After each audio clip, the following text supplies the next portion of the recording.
Hermanos, pues buenas tardes. Vamos a continuar y como podéis ver, cerramos con la ayuda del Señor otro capítulo. Así que estamos ya abordando el capítulo 16 y bueno, como ya os decía la semana pasada, ahora no se está moviendo mucho, ¿no? Se nos da más detalles en el mismo tiempo, la misma noche, y aquí tampoco es que hayamos avanzado mucho. Jesús está en esta dinámica de animar a sus discípulos, pero es interesante porque si tú quisieras animar a alguien, ¿cómo qué se te ocurre para animarle? ¿Cómo? Una fiesta, bueno, sí, para animar a alguien. ¿Qué le podrías decir? ¿Qué harían los motivadores profesionales? ¿Quieres animar a alguien? No sé, alabar. Pero fijaros, Jesús, en el contexto de todo esto, les dice, os informo que el mundo os va a aborrecer. ¿Os consuela? ¿Os anima? Podríamos pensar que no mucho, ¿no? Es un poco raro, dices, pero si se trata de animar, pues no sé, me parece un poco raro. Pero ya que hablamos del mundo, tenemos que entender un poco lo que es el mundo y sabemos que el mundo puede tener, si no me equivoco, hasta 3 significados, ¿no? El mundo en cuanto a lo físico, el mundo en cuanto a las personas que están en el mundo y también el mundo a ese sistema humanístico que está en contraposición de Dios. Y es en esta última definición la que se está refiriendo Jesús. Porque claro, alguna vez os hice este ejercicio de que dice, no améis al mundo ni las cosas que están en el mundo. Y luego, ¿qué dice Juan 3:16? Porque de tal manera amaba Dios al mundo. Y dices, pero si tú me dices que no ama al mundo, pero tú amas al mundo, es un poco confuso, pero realmente no es confuso. Porque de tal manera amó Dios al mundo se refiere a las personas que están en el mundo. Y luego, no améis al mundo ni las cosas que están en el mundo, o en este caso, que el mundo nos va a aborrecer, pues precisamente es este sistema, estas personas, planes, organizaciones, filosofías que se oponen a Dios, para que lo tengamos en mente, aunque supongo que ya lo deducimos, cuando hablamos de que el mundo te aborrece, pues nos referimos en general a esto.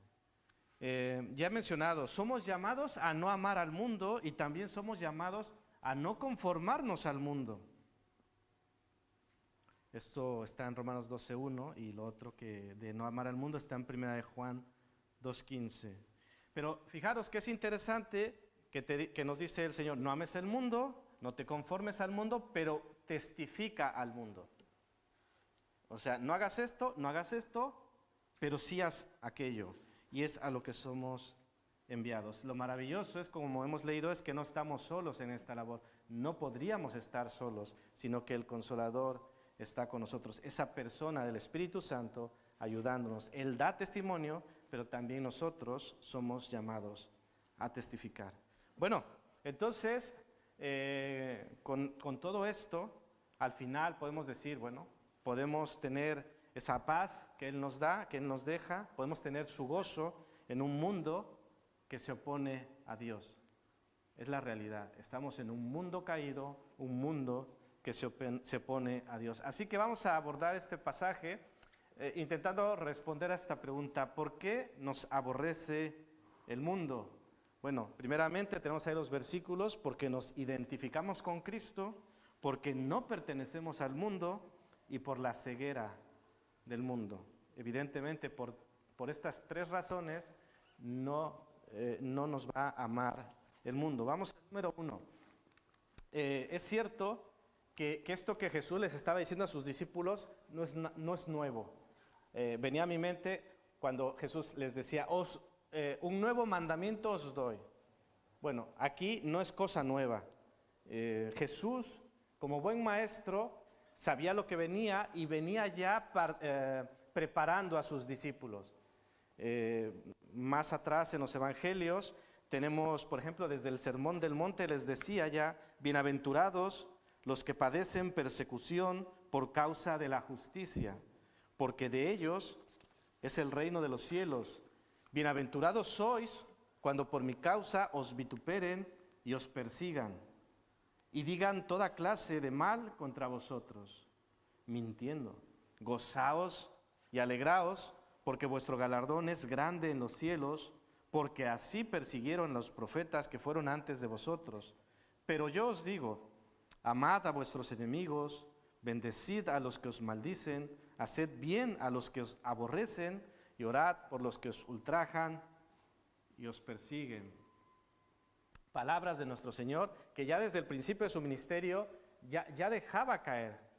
Vemos que nosotros vimos en Juan 6, cuando viene esa grande confrontación, cuando muchos dejaron de seguirle, pero Jesús desde un principio habló claro, no engañó a nadie. El que quiera ser mi discípulo, tome su cruz y sígame. Nunca les planteó un evangelio de la prosperidad, nunca les planteó miel sobre hojuelas, les dijo las cosas. De hecho, en Mateo 10 se habla de las persecuciones venideras. Os entregarán a los concilios y en sus sinagogas os azotarán. ¿Quieres seguir a Jesús? Te entregarán a los concilios y en las sinagogas te azotarán. ¿Quién dice yo? No, como que no es muy atractivo, ¿verdad? Pero sin embargo, estos discípulos seguían a Jesús con todo esto, y muchos eran los que seguían, y hasta el día de hoy muchos son los que siguen a nuestro Señor. Bueno, ante escenarios tan opuestos, cobra relevancia lo que hemos venido estudiando: permaneced en mí, permaneced en mi amor, o la promesa de un consolador. Claro, el escenario es de oposición, es que te van a aborrecer, os van a perseguir, os van a azotar. Hombre, dime algo, ¿no? Dime algo de lo cual aferrarme. Pues dice el Señor, pues aférrate de mí, permaneced en mí, permaneced en mi amor, y no nos dejará solos, sino que nos dará al Consolador, al Espíritu Santo, que mayormente haremos énfasis de esta obra del Espíritu Santo en el siguiente pasaje. Bueno, entonces, punto número 1, esto no era nada nuevo. Jesús lo venía informando desde el principio. Y también Jesús les decía, ¿por qué os aborrecerá el mundo? A mí me aborreció primero. O sea, tampoco es nuevo que el mundo aborrezca al que predica la verdad. Le aborreció a él primero. Dice así: sabed que a mí me ha aborrecido antes que a vosotros. Así que Jesús les dice, bueno, estoy parafraseando, no es que diga esto exactamente la Biblia, pero es como si Jesús les dijera, vosotros habéis sido testigos, vosotros sabéis y habéis visto cómo se me han opuesto, cómo han querido aprenderme, cómo han querido incluso matarme. Es que vosotros ya lo veis, y si lo veis que me lo hacen a mí, ¿qué podéis esperar vosotros? Lo mismo. Es que no puede. ¿Por qué? Porque nos identificamos con Cristo, como dice el número 1. Si tú te identificas con Cristo y si a Cristo le persiguieron, ¿qué puedes esperar? Es más, ¿qué debes esperar? Lo mismo. No podría ser diferente. Y les aborrecerían por las mismas razones que a Jesús. Pero es interesante lo que dice el versículo 25, porque podemos hablar de razones para aborrecer a Jesús, razones para aborrecer a sus discípulos, pero fijaros lo que dice el versículo 25, dice, sin causa me aborrecieron.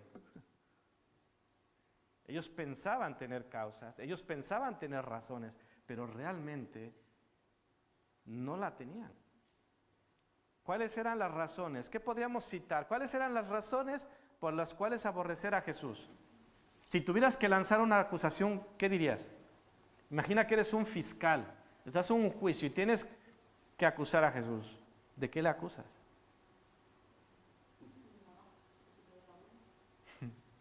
Y sin embargo ellos le acusaban. Y sin embargo ellos sacaban acusaciones, ¿no? Incluso falsos testigos. Y al final le acusaron de blasfemia delante de la ley judía y de insurrección delante de la ley romana. Bueno, pero el Señor decía, sin causa me aborrecieron. No tenían motivos reales para odiarlo. De hecho, sí que tenían razones para amarlo, pero decidieron hacer lo contrario. Dice un comentarista así: si con toda su grandeza y perfección Jesús no escapó de la persecución, ¿qué esperanza tenemos nosotros con todas nuestras imperfecciones? Si Jesús, siendo perfecto, siendo el Hijo de Dios, fue perseguido, nosotros que no somos perfectos, ¿qué podemos esperar? Me gusta esta frase: un mundo en tinieblas no quiere luz. Un mundo en descomposición no quiere sal. Apelando a las palabras de Jesús, que decía: vosotros sois luz del mundo y vosotros sois la sal de la tierra. Y el mundo en descomposición no quiere sal, porque la sal, ¿qué hace? Preserva, ¿no? Conserva. Y un mundo que se está descomponiendo no quiere ser preservado. Y tampoco un mundo en tinieblas quiere luz. Un mundo en tinieblas prefiere estar a oscuras. Y por eso, si nosotros somos luz y somos sal, ¿qué van a hacer con nosotros? No sois bienvenidos. De hecho, apelando a las Escrituras, seréis aborrecidos, os perseguirán, es lo que dice el Señor. Finalmente, basándonos en el versículo 20.c, el siervo no es mayor que su Señor. Así que Jesús está argumentando, dice: os perseguirán, y claro, os van a perseguir porque a mí me han perseguido primero, y vosotros os identificáis conmigo. Además, no puede ser distinto, porque el siervo no es mayor que su Señor. Es que no puede ser distinto. Apelo también a la figura de pastor y ovejas, que Jesús habló de él como el buen pastor. Dice, cuando atacan al pastor, ¿esto afecta a las ovejas? ¿Qué diríamos? De acuerdo a la figura bíblica. Dice Mateo 26:31, entonces Jesús les dijo: todos vosotros os escandalizaréis de mí esta noche. Porque escrito está: heriré al pastor y las ovejas del rebaño serán dispersadas. Entonces, si el siervo no es mayor que su Señor, y si el Señor iba a ser herido, ¿qué podían esperar las ovejas, los discípulos? En este caso, por lo menos, ser dispersados. Pero sabemos que se hablaba de persecución. Si a mí me han perseguido, también a vosotros os perseguirán. Y aquí tengo un montón de citas donde podíamos pasar un rato aquí hablando de cómo Jesús fue perseguido, cómo Jesús fue acusado, cómo intentaron interrumpir su ministerio, pero evidentemente ya lo hemos estudiado, no es el énfasis ahora, pero está allí. Jesús hablaba de persecución, Jesús hablaba de que se lo habían hecho, y era simplemente apelar a los hechos que habían sucedido. No era como: tenéis que creerme. No, vosotros lo habéis visto, vosotros habéis sido testigos de lo que la gente le hacía a Jesús. Pero hablando de la persecución, hablando del odio, hablando del aborrecer, no es inofensivo, no es algo que se quede allí. Genera persecución y al final engendra muerte. ¿Pasó esto con Jesús, hermanos? ¿Dónde terminó el odio hacia Jesús? En una cruz. Es decir, no se quedó como: ay, me cae gordo, me cae mal, ya está. No. Hubo acciones, persecución, oposición, juicios injustos, incluso hasta que Jesús tuvo que llegar a ser clavado en una cruz. En palabras de Santiago 1:15 dice: entonces la concupiscencia, después que ha concebido, da a luz el pecado, y el pecado, siendo consumado, da a luz la muerte. Se concibe, por la concupiscencia se concibe, da a luz el pecado, y cuando éste es consumado, da a luz muerte. Así que el siervo no es mayor que su Señor. Y dice el versículo 20 que si han guardado su palabra, también guardarán la vuestra, como también si le habían rechazado a él, le rechazarían a ellos. Pero sabemos que la gran mayoría le rechazó. Así que algunos oirían, como oyeron a Jesús, escucharían a los siervos, pero también muchos no escucharían. Habría una reacción favorable y una reacción desfavorable. Así que, hermanos, ¿por qué nos ha de aborrecer el mundo? Porque nos identificamos con Cristo. Al menos así debería ser. Otra razón es porque no pertenecemos al mundo, basándonos en el versículo 19. Dice, si fuerais del mundo, el mundo amaría lo suyo, pero porque no sois del mundo. Así que, ¿por qué nos aborrece el mundo? Porque no somos del mundo, porque no pertenecemos al mundo. Somos del Señor, elegidos del Señor y amados del Señor. Dice 2 Corintios 5:17, de modo que si alguno está en Cristo, nueva criatura es. Las cosas viejas pasaron, he aquí todas son hechas nuevas.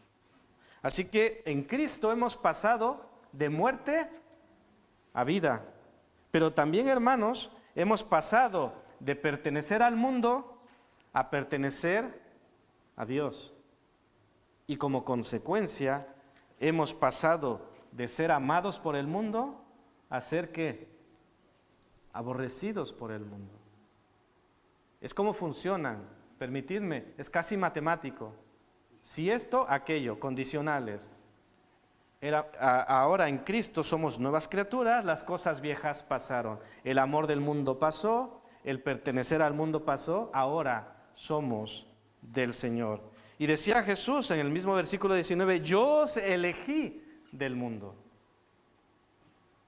De este sistema, de todo esto, yo os elegí por su soberana iniciativa. Y por gracia es que Dios nos eligió, nos amó primero, nos mostró su gracia, nos mostró su misericordia, evidentemente no por merecimiento alguno de nosotros.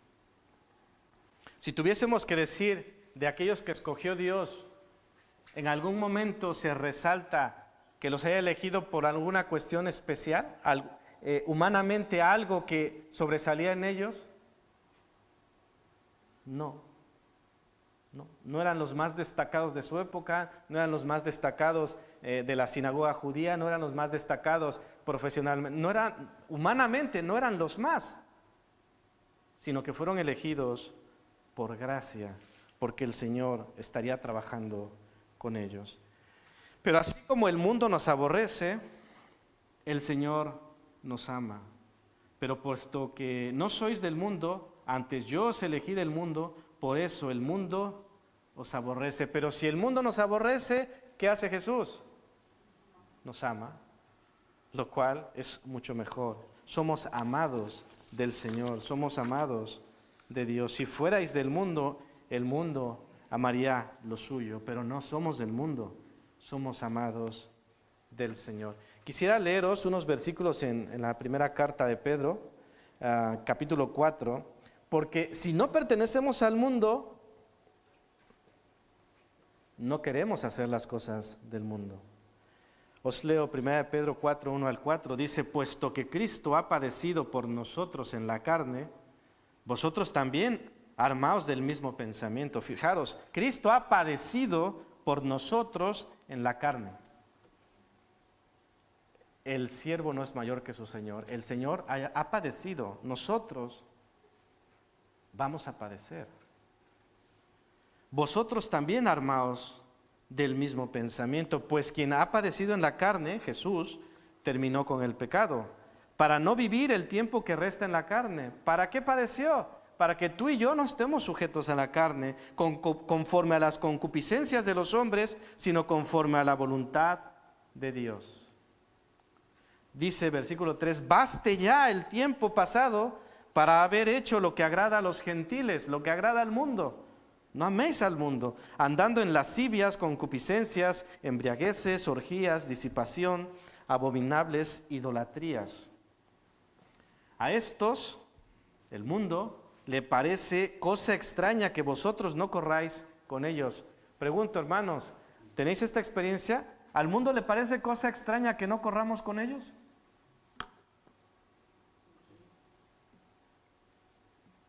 Tú eres raro, ¿no? ¿Por qué no haces esto? Todo el mundo lo hace, es normal. A estos les parece cosa extraña que vosotros no corráis con ellos en el mismo desenfreno de disolución. Y al final del versículo 4 dice, y os ultrajan. Es decir, tampoco queda allí. Me parece extraño, pero bueno, ya está, es tu problema. No, y os ultrajan, que conecta directamente con el os perseguirán. Entonces viene la persecución, viene esa rivalidad que se nos está anunciando, porque no sois del mundo. No améis al mundo ni las cosas que están en el mundo. No sois del mundo, no pertenecéis al mundo. Entonces tiene de manera natural que resaltar una adversidad. De manera natural, porque seguimos al Señor y el mundo no sigue al Señor. Vamos por caminos distintos. Vamos al punto número 3, basados en los versículos 21 al 25 de nuestra lectura, por la ceguera del mundo. Dice el versículo 21, mas todo esto os harán por causa de mi nombre. ¿Por qué? Porque no conocen al que me ha enviado. ¿Por qué hacen todo esto el mundo? Una razón muy simple, porque no me conocen. No conocen al que me ha enviado. Así que esto es el motivo por el cual ellos os perseguirán. Me llama mucho la atención que no conocen al que me ha enviado, se está refiriendo al mundo, pero es una acusación que también hacía al mundo religioso de su época. Acusaciones que Jesús hacía no al mundo, entre comillas, sino a ese sistema religioso que estaba en su tiempo. Estoy hablando, por ejemplo, de Juan 8:19 o Juan 8:55, que Jesús decía, ni a mí me conocéis, ni a mi Padre. Si a mí me conocieseis, también a mi Padre conoceríais. No se los está diciendo al mundo, se lo está diciendo a los líderes religiosos, a los que gobernaban el templo. Dice después Juan 8:55, pero vosotros no le conocéis, mas yo le conozco. Esto tiene trascendencia, porque al mundo le dice, no me conocéis, y podríamos decir, bueno, sí, tiene sentido que el mundo no le conozca. Pero ¿qué pasa cuando estas mismas acusaciones de no me conocéis ni a mi Padre conocéis se las dice al mundo religioso, a los que, podríamos decir, representaban los seguidores de Dios? Entonces la cosa se complica, ¿no? Es como, bueno, a ver, el mundo sí, pero te está refiriendo al pueblo de Dios, a los que dicen seguir a Dios, a los que vienen a adorar a Dios. Eso ya me cuesta más trabajo. Sabemos que si había un pueblo que debía haber conocido muy bien a Dios, era el pueblo de Israel. Pero volviendo al mundo, volviendo a los gentiles, tampoco ellos podían decir, yo no sabía, era ignorante. Si me hubiesen dicho, en cuanto a la ley, tenemos a Levítico 5:17, porque no podemos alegar inocencia, no podemos alegar ignorancia. Dice Levítico 5:17, finalmente, si una persona pecare o hiciere alguna de todas aquellas cosas que por mandamiento del Señor no se han de hacer, fijaros, aún sin hacerlo a sabiendas, dice la palabra, es culpable y llevará su pecado. Y también podríamos ir a Romanos 1, donde habla a los gentiles que tampoco tienen excusa. Debiendo conocer a Dios, no lo hicieron. No podían decir, yo no sabía, nadie me dijo nada. No. Teníamos que conocerle por la propia creación, por la ley escrita en nuestros corazones.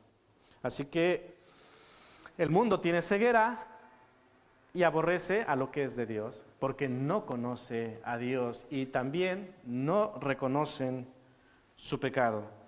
Porque así como hablamos de ignorancia, tenemos que decir, y es lo que nos dicen estos versículos 22 y 24, que ellos no ignoraban.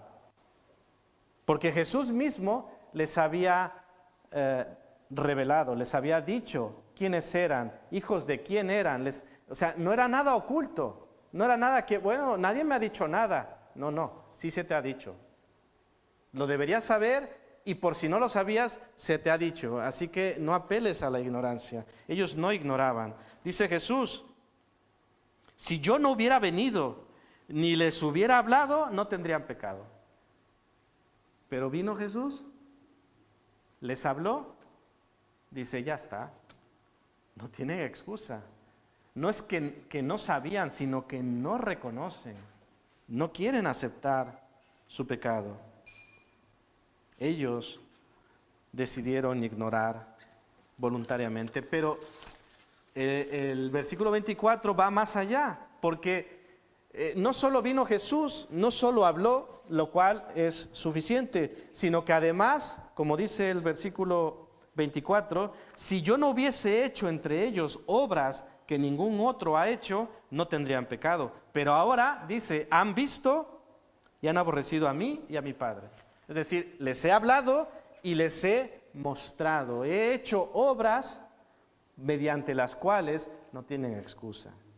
Mediante las obras que he hecho, el único resultado natural es que ellos hubiesen ¿qué? Creído. Es que no había más, no había opciones.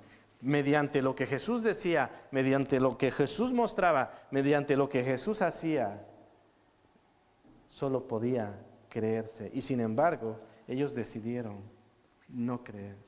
Milagros que certificaban su divinidad. Es que no podía ser de otra forma. Os leo lo que dice 9:16 de Juan. Dice, entonces algunos de los fariseos decían, ese hombre no procede de Dios porque no guarda el día de reposo. Pero otros decían, ¿cómo puede un hombre pecador hacer estas señales? Y más adelante en el versículo 33 dice, si éste no viniera de Dios, nada podría hacer. Ellos mismos concluían, decían, es que no puede ser. Si este hombre no viene de Dios, no podría hacer esto. De hecho, cuando pasamos por este capítulo estudiándolo, vimos que solo Dios podía sanar a un ciego de nacimiento. Y dice, pues solo Dios puede hacer, pues yo lo hago, no hay problema, porque soy Dios. Entonces, no tenían excusa. Era ceguera, era testarudez, era cerrazón, era cabezonería. Y por eso, por esa misma razón, que persiguieron a Jesús, que persiguieron a sus discípulos, la misma razón, porque lo van a hacer contigo y conmigo. Y otra vez, volviendo al versículo 25, he puesto ahí, rebeldes sin causa. ¿Por qué? Porque le aborrecían sin causa alguna, sin causa justificada. Según ellos entendían y creían, sí que lo hacían. De hecho, como ya veremos en el 16, dice, y aún viene la hora cuando cualquiera que os mate pensará que rinde servicio a Dios. Es decir, además de que no tenían razón, ellos encima pensaban que estaban sirviendo a Dios, que estaban haciendo la obra de Dios al perseguir a Jesús, al perseguir al Hijo de Dios. Esto es como de que te explote la cabeza. Yo creo que sirvo a Dios persiguiendo a Dios. ¿Puede haber mayor ceguera? Es como si yo estoy derribando un muro y pienso que así estoy construyendo el muro. Es que no tiene nada que ver. Pues es lo que hacían y muchas veces es lo que hacemos o lo que nos encontramos aún en medio de la obra del Señor. Así que no tenían razón para amarlo, tenían razones para creer y sin embargo, mediante esto, decidieron rechazarlo, decidieron perseguirle y decidieron también perseguir a los que le seguían. Reflexionando en esto, hermanos, sobre la ceguera del mundo, ¿cómo anda nuestra vista? ¿Qué diríamos? Si hacemos un análisis, un examen de la vista espiritual, ¿cómo saldremos? ¿Necesitaremos gafas? ¿O necesitaremos una operación urgente? Es para reflexión, hermanos, porque lo cierto que estas personas que perseguían a Jesús, ellos legítimamente creían que hacían lo correcto. Y pensaban que hacían lo que la ley decía. Es que ellos lo creían así. Es por eso mucho cuidado nosotros, porque a veces podemos pensar que tenemos la Biblia y decimos, es que está escrito. Y podemos ir haciendo cosas. En la mañana un poco con los jóvenes hablábamos de esto, ¿no? En la clase que daba Javi, sobre todo en el libro de Hechos. Con la Biblia en la mano se pueden decir muchas cosas. Y hemos de tener cuidado. Por eso, ¿cómo anda nuestra vista? Vayamos a... No sé qué ha pasado con esto. Vale, sí. Vale, vamos a algunas conclusiones. Hemos dicho, o venimos estudiando, 3 razones por las que el mundo te aborrece. Pero quiero preguntar, ¿realmente el mundo te odia o el mundo te ama? Hay que responder esa pregunta, porque claro, estamos aquí partiendo del principio en que el mundo nos aborrece. ¿Pero el mundo te aborrece o te ama?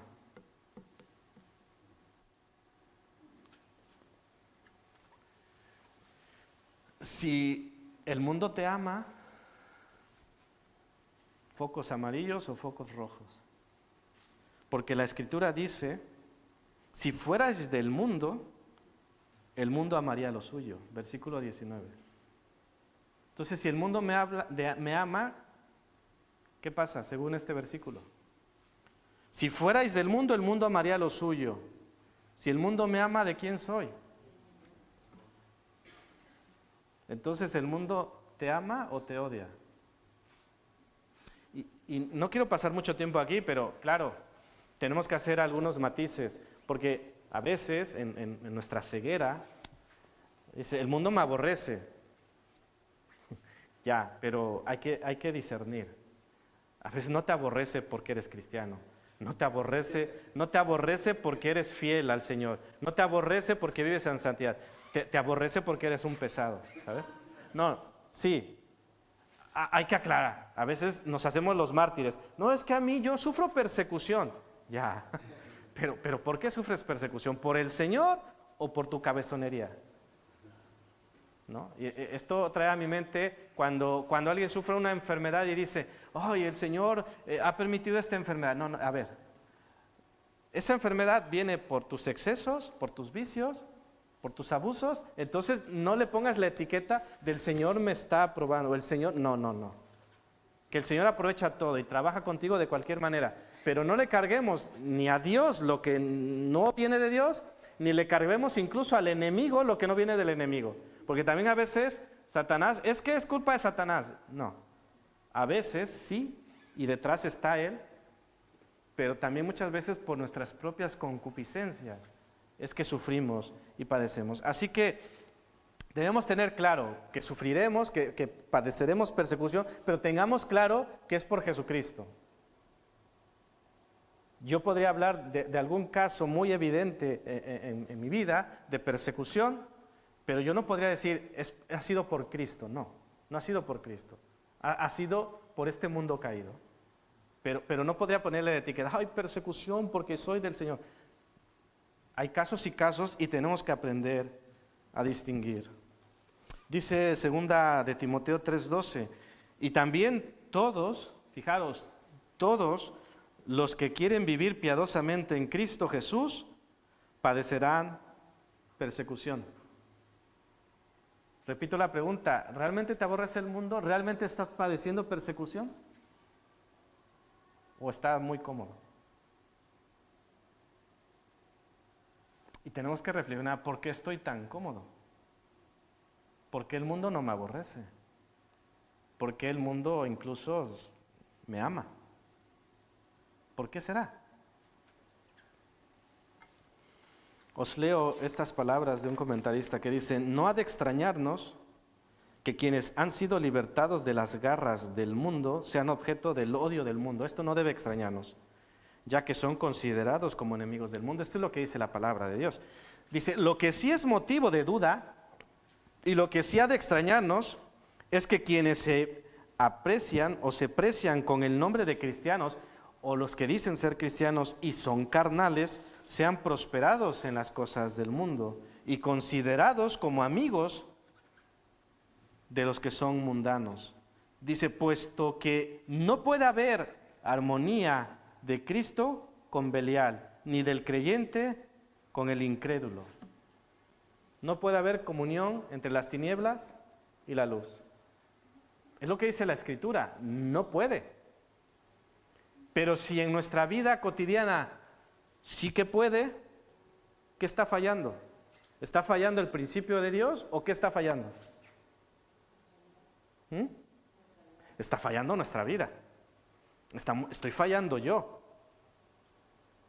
Posiblemente esté engañado. Recordemos que hay un engañador que me dice, no hombre, tú eres creyente. Claro, tú vas cada mes a la iglesia. Claro, eres creyente. Tú lees la Biblia cuando puedes. Hombre, eres creyente. El mundo te ama o te aborrece.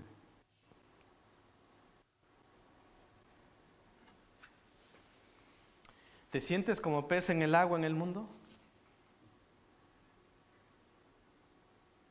Si te sientes así, yo te diría, cuidado. No es normal. Si eres hijo de Dios, no es normal. Si perteneces al mundo, sí es normal. Otra cosa, ¿el mundo se siente cómodo contigo? En el buen sentido, ¿incomodas? En el buen sentido, esto también habría que... Porque a veces incomodamos por lo que decía, ¿no? Porque somos incómodos.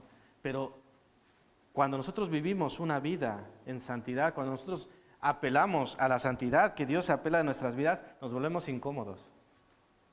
Y así debería ser. Es la normalidad de Dios. Jesús vino e incomodó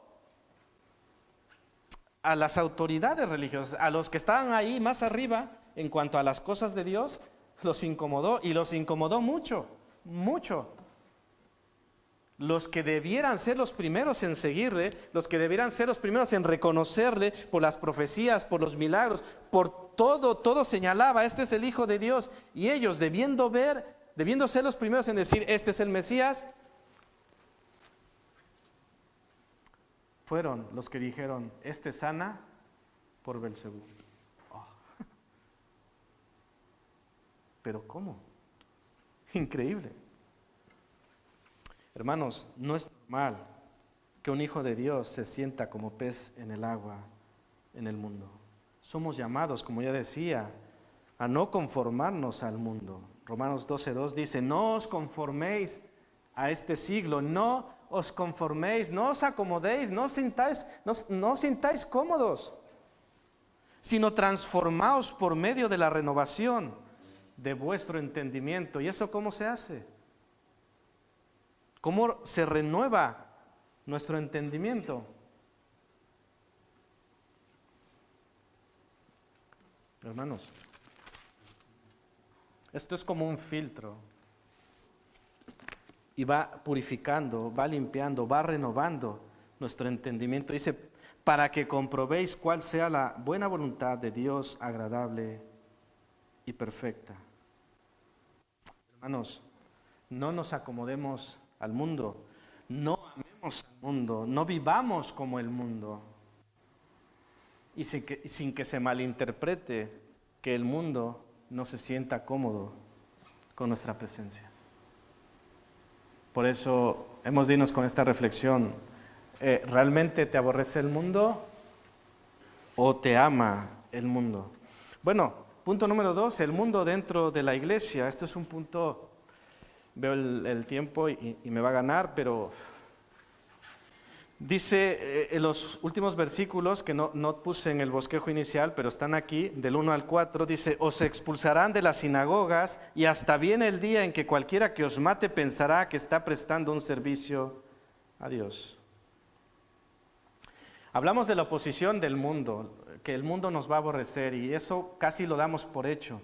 Pero ¿qué pasa cuando esa misma acción, cuando esa misma práctica es dentro de la iglesia. Os expulsarán de las sinagogas.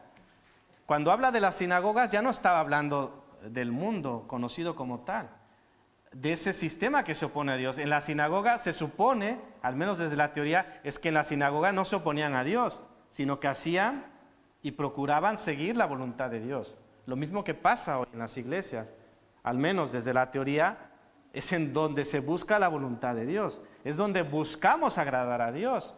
Pero ¿qué pasa cuando dentro de las sinagogas de hoy, si me permitís, hay esta oposición? Y no es otra la razón que el mundo se ha colado a la iglesia. Ese sistema que se opone a Dios se ha colado, se ha infiltrado en la iglesia. Y hermanos, eso no es poca cosa. Tampoco es nuevo, tampoco es como, ¿qué cosa has dicho? Eso yo no lo sabía. No, lo sabemos. El Señor lo dijo. Pero hemos de ser conscientes, no hemos de vivir como, bueno, ya Dios dirá, a ver qué pasa. No. Se nos habla de una guerra espiritual, se nos habla de estar vigilantes. Hermanos, muchas veces no estamos con esa mentalidad y el enemigo va ganando terreno y se va posicionando. Incluso ya no solo se cuela en la iglesia, sino que a veces puede llegar a controlar la iglesia. Y hermanos, no estoy diciendo nada nuevo, ni nada que no podáis averiguar. Quiero decir que para un judío ser expulsado de la sinagoga significaba perderlo todo. La vida comunitaria de un judío giraba en torno a la sinagoga. Había mucho miedo, lo hemos visto en el Evangelio de Juan, que temían ser expulsados de la sinagoga. Así que no era poca cosa, era algo que preocupaba y que el Señor les anunciaba, os harán esto. Y aún así les invitaba a seguirle. ¿Por qué hacían esto? Los seguidores, los principales sacerdotes, los líderes religiosos de aquel tiempo sabían, entre comillas, mucho acerca de Dios.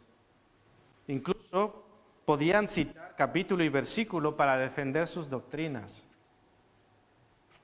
Lo más triste es que no conocían personalmente a Dios. La diferencia es grande. No es lo mismo conocer de Dios que conocer a Dios. No sé si ahora os viene a la mente un libro que os haya gustado mucho y podíais saber mucho acerca del autor. Pero no es lo mismo haber leído un libro de tal autor, conocer incluso la biografía de tal autor, que conocer al autor. ¿Sabéis lo que quiero decir? Entonces nosotros podemos saber incluso mucho de la Biblia, pero no conocer a Dios, no tener una relación con Dios. Y es ahí donde se cuela el mundo en la iglesia. Porque además estos, como ya he dicho, pensaban que servían, que prestaban un servicio a Dios. Pregunto, ¿puede alguien dentro de la iglesia no conocer a Dios? ¿No os parece grave esto?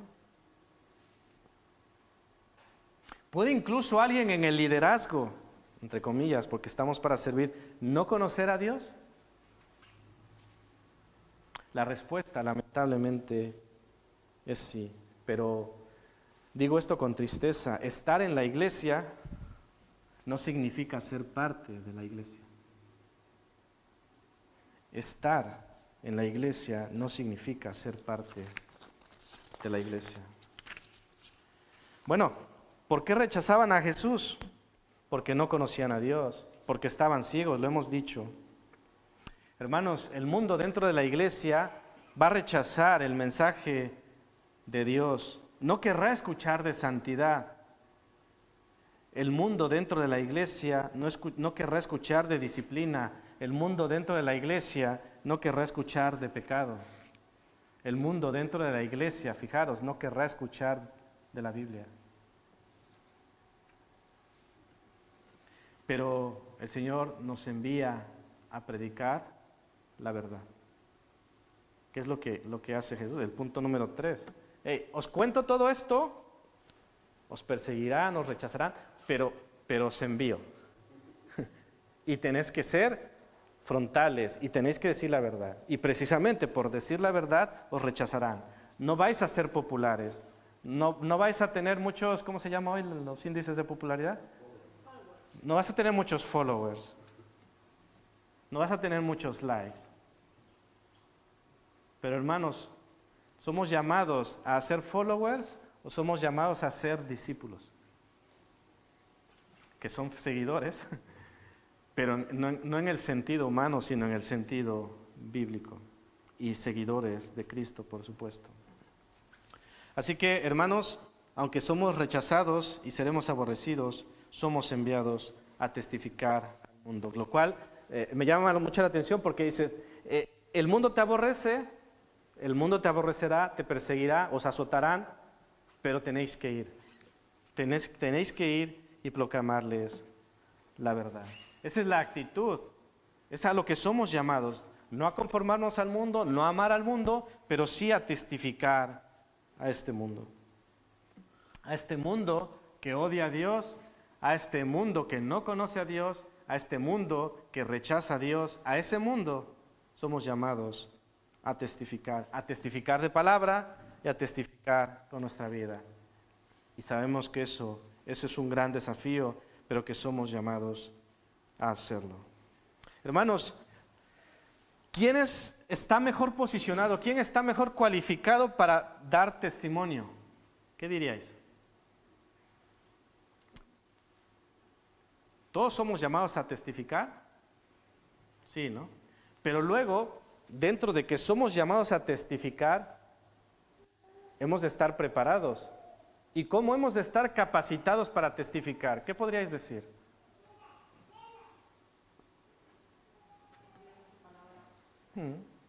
Por ejemplo, es decir, no solo es, bueno, pues mira, me toca salir a evangelizar, pues voy y evangelizo.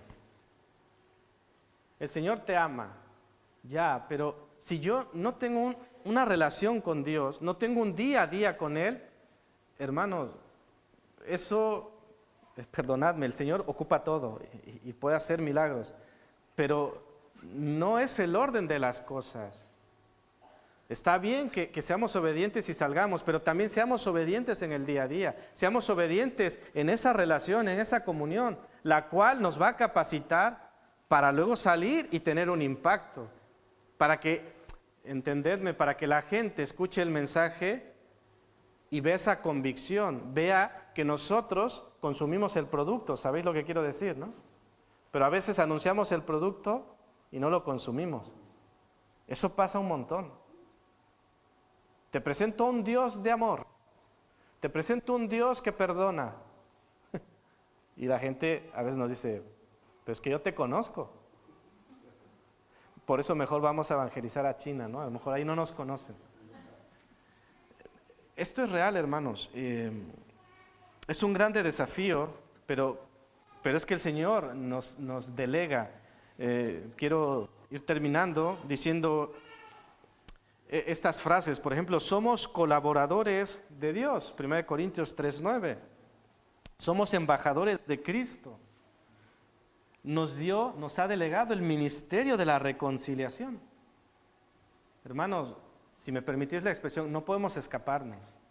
Somos enviados a testificar al mundo que aborrece a Dios y que nos aborrecerá a nosotros.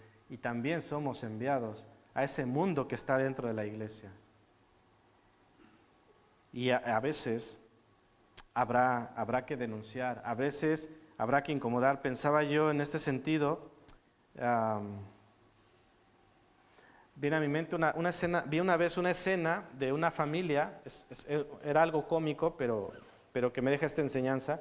Una familia que va a comer a un lugar y todos se sientan a comer, empiezan a ordenar y una chica de la familia dice, voy al lavabo a lavarme las manos. Y todos le recriminan, ahora porque tú has dicho esto, ahora todos tenemos que ir a lavarnos las manos, porque si no hubieras dicho eso, no pasa nada. Pero conforme has dicho esto, si no lo hacemos, ¿qué van a pensar los demás? Que somos sucios, ¿no? Y tú eres la única limpia. Entonces, a veces es lo que pasa con nosotros. Cuando denunciamos o cuando nuestra propia vida, nuestro propio testimonio acusa, entonces es de ahí donde viene esa incomodidad y donde viene ese odio, esa presencia indeseada. ¿Sabes qué? Mejor que no vengas, mejor que no estés. Si no viene fulano, mejor. Os leo estas palabras para cerrar. Dice, no puede haber mayor suerte que la de ser encontrados dignos por la gracia de Dios, no solo de creer en Cristo, sino también de padecer por Él. Filipenses 1:29. Así que, dice, no puede haber mayor suerte que la de padecer por Cristo.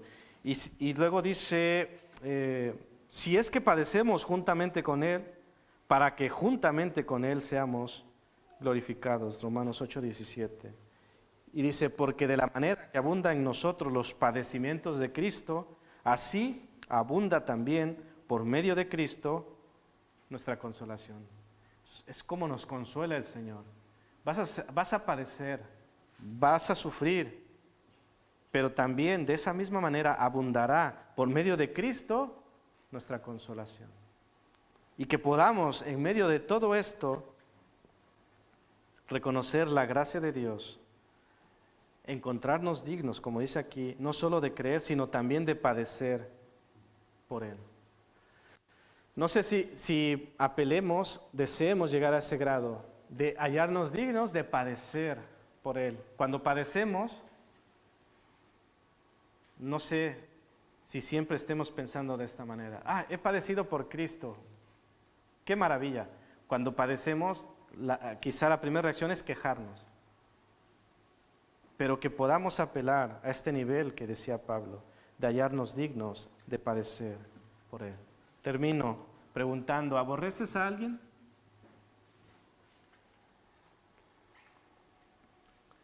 ¿Aborreces a alguien dentro de la iglesia? El mundo suele aborrecer. ¿El Hijo de Dios es llamado a aborrecer o a qué es llamado el Hijo de Dios? A amar. El mundo aborrece, pero si tú aborreces, si yo aborrezco, tenemos un problema.